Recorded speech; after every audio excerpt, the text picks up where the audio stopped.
السلام علیکم ورحمۃ اللہ وبرکاتہ۔ بسم اللہ الرحمن الرحیم۔ چھوٹی یا بڑی مصیبت کے وقت کا وظیفہ۔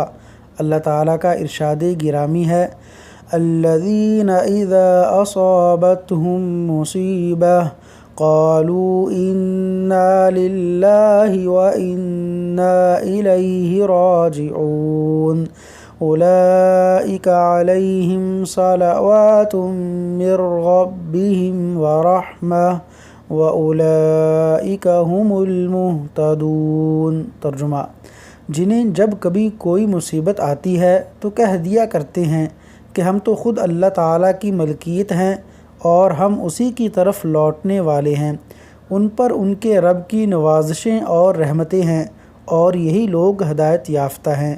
رسول اللہ صلی اللہ علیہ وسلم کا فرمان ہے کہ ہر ناخوشگوار موقع پر انا للہ وانا الیہ راجعون پڑھا کرو، حتیٰ کہ جوتے کا تسمہ ٹوٹنے یا گم ہونے پر بھی، کیونکہ یہ بھی مصائب میں سے ہے۔